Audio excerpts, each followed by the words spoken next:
London News, Melbourne, Dr. Barry. I've come to the conclusion that the majority of adults live in fairyland. They believe in the tooth fairy. And the reason that I believe that, well, they're all walking around playing hide and seek, you know what I mean? So if I'm going to talk to them, perhaps I should talk out of something like this, a fairy tale house. The people who are awake, of course, know exactly what's going on, but will never get this message to the tooth fairy believers. So it doesn't really matter.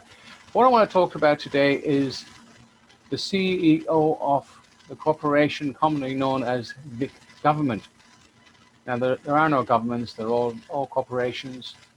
Our friend ScoMo, that's the Prime Minister of Australia, he's the CEO of the Corporation of Australia, which of course is owned and controlled by the corporations in Washington, D.C., etc. It's a long story. But of the Victorian Corporation, people ask, why is he continuing on with this lockdown, pretend, and it's there and it's not there? Well, because, have a look at this video clip I put together in 2022. It was 2025, but I have it from somebody, give me the information, who is a member of the Labour Party and was quite well off and owned a lot of properties, ended up being bankrupt and destroyed by them because a lot of information let it go. By that 2022, Daniel Andrews is going to get rid of your cars and my car in the state of Victoria.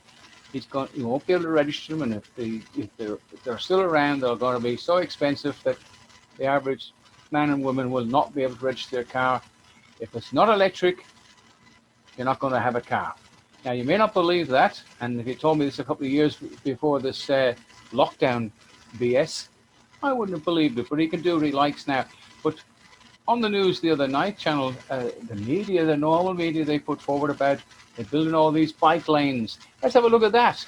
And that will give you an indication of what's actually going on. And if you don't have to be a university graduate to work out the fact that there's something cooking behind the scenes, and in 2022, you won't have a car. The further proof is in the road markings. Have a look at these barriers that he's put up all around the place. Some of them are a hazard to vehicles rather than a safety barrier. One time you could pull off the freeway right off and onto the grass. There was plenty of room if you had an accident or you wanted to get away from the traffic. But he has these on all the roads. Somebody's paying for that. Somebody says that money comes from overseas. Who knows? But it's not there for our benefit. It's there for autonomous cars by the year 2022.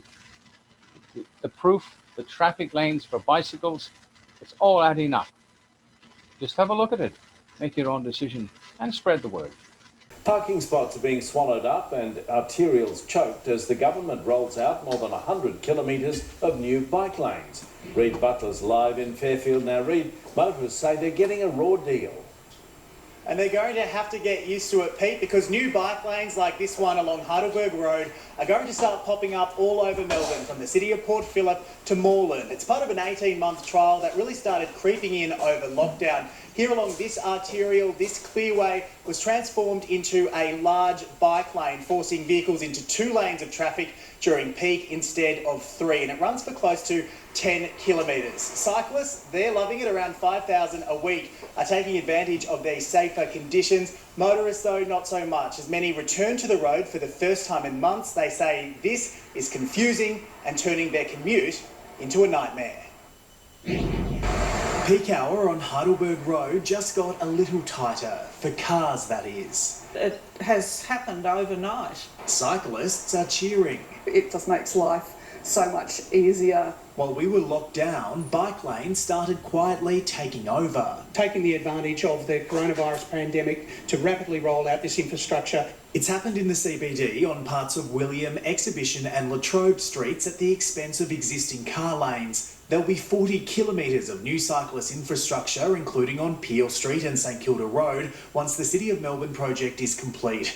In the suburbs, the state government is installing pop-up bike lanes, this one in Fairfield already causing headaches for local motorists. Traffic is mounting now. Very dangerous, because you've got to stop in the middle of the road to do your left-hand turn.